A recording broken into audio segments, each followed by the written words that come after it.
Il semble qu'il y ait une lacune terrifiante dans notre compréhension de l'univers. Les scientifiques ont mesuré 2 fois la vitesse à laquelle l'univers s'étend. 2 méthodes, 2 mesures. Des réponses complètement différentes, et personne ne sait pourquoi. Alors qu'ils examinaient un peu plus profondément cette question, une nouvelle idée incroyable émergea. Notre univers tout entier pourrait être en rotation.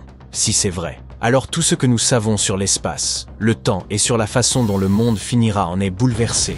Pour comprendre tout cela, nous devons parler de la façon dont notre univers s'étend. Comment le fait-il exactement? Et vers quoi? Ce phénomène a été remarqué il y a environ 100 ans. Pendant de nombreuses années, on a pensé que l'univers était éternel et immuable. Puis est venu Edwin Hubble. Il a observé l'univers à travers son télescope et il a compris, la lumière qui arrivait sur notre planète provenait de galaxies qui s'éloignaient de nous. Les galaxies n'étaient pas immobiles. L'univers tout entier était en mouvement. Et sa découverte est devenue l'une des plus révolutionnaires de l'histoire. Ce mouvement a commencé avec le Big Bang. C'est-à-dire il y a environ 13,8 milliards d'années. L'ensemble de l'univers, toute la matière, l'énergie, l'espace et le temps, a jailli à partir d'un point incroyablement chaud et dense. Cette explosion a émis une onde de choc et donné à toute chose et à toute particule une impulsion initiale. C'est ainsi qu'elles ont commencé à s'éloigner les unes des autres. Et elles ne se sont pas mises à dériver dans un espace ouvert. Non, elles ont elles-mêmes créé l'espace en dérivant. Imaginons que vous teniez un ballon dans vos mains. Vous y dessinez quelques points. Vous commencez à souffler dedans. Et le ballon devient de plus en plus gros. À mesure qu'il se dilate, chaque point sur sa surface s'éloigne de chaque autre point. Et en s'éloignant, par le fait même de s'éloigner, les points créent, en quelque sorte, l'espace que l'on voit apparaître entre eux. Ainsi, l'univers ne s'étend pas dans un espace mystérieux. L'espace lui-même n'existe qu'à l'intérieur de notre univers, né du mouvement même des points. Cette première impulsion du Big Bang fut si puissante que l'univers a commencé à s'étendre à une vitesse incroyable. C'est difficile à imaginer. C'est un peu comme si tout l'univers était sorti de nulle part en moins de temps qu'il n'en faut pour battre des paupières.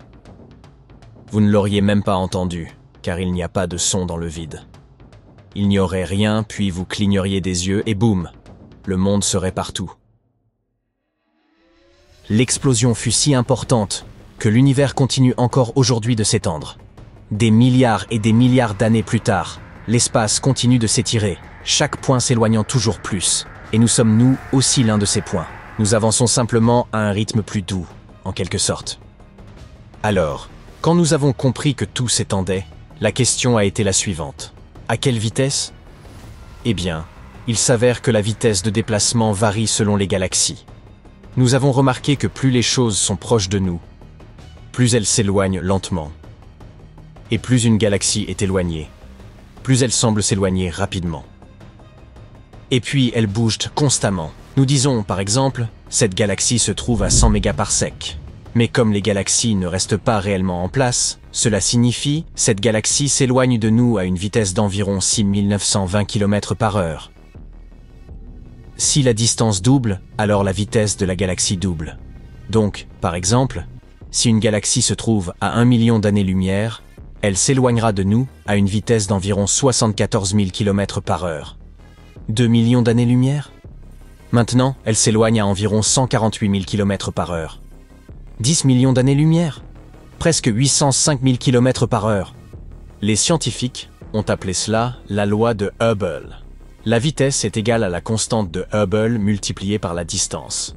Et la constante de Hubble est ce nombre magique que nous additionnons chaque fois que nous nous éloignons d'1 million d'années-lumière. Donc, la constante de Hubble est essentiellement le taux auquel l'expansion se produit. Mais il y avait un problème qui semblait minuscule au début, mais qui en réalité cachait une énorme catastrophe.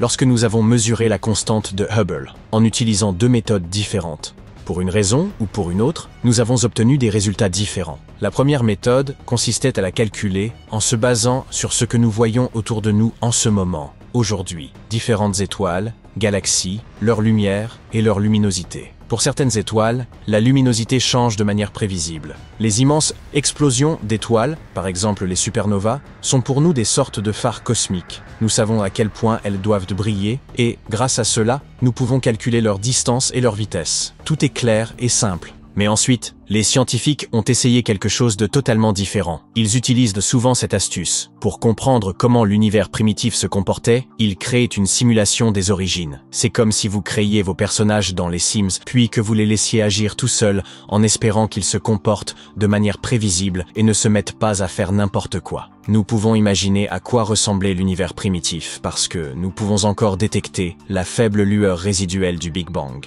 Nous disposons de télescopes ultra précis qui nous permettent de capter une lumière très ancienne, la toute première lumière, et les toutes premières traces d'énergie qui sont nées dans notre monde. Cette lueur résiduelle post-Big Bang remplit littéralement tout l'univers. Elle est simplement éparpillée partout, un peu comme des fossiles de dinosaures. Ainsi, en recueillant ces fossiles, nous pouvons recréer le dinosaure tout entier. Et lorsque nous avons mesuré ce que la constante de Hubble devrait être en fonction de la façon dont notre univers a commencé, nous avons obtenu un chiffre différent. Cela ne semblait pas être un gros problème au départ.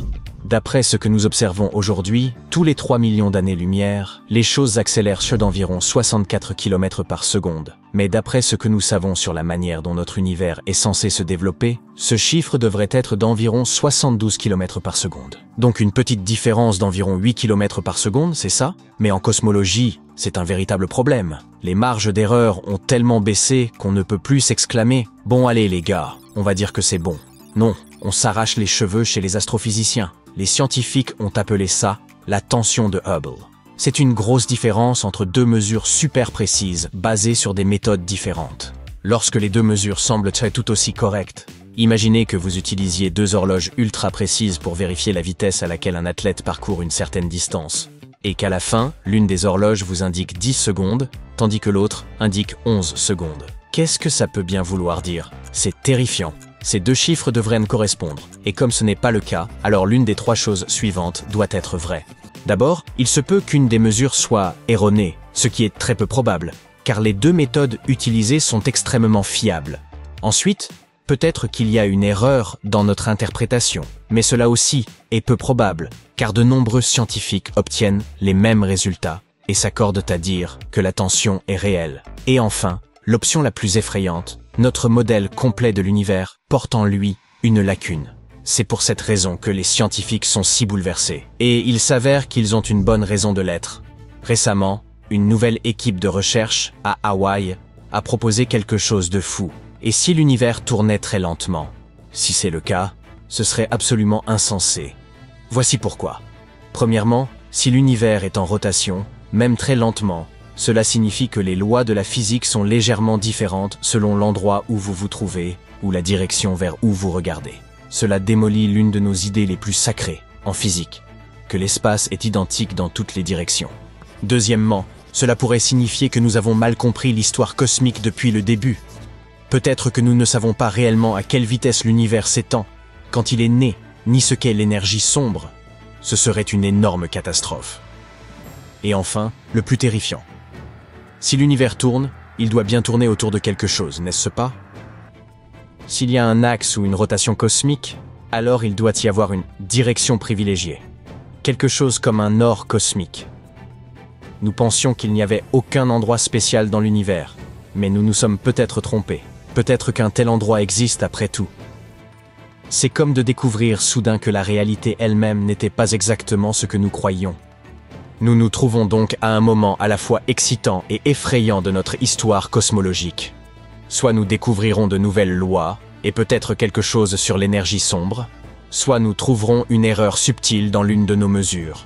Ou, qui sait, peut-être que quelque chose de totalement inattendu nous sautera au visage. Quoi qu'il en soit, résoudre la tension de Hubble pourrait révolutionner notre compréhension de l'origine et de la structure de l'univers, ainsi que de notre place en son sein.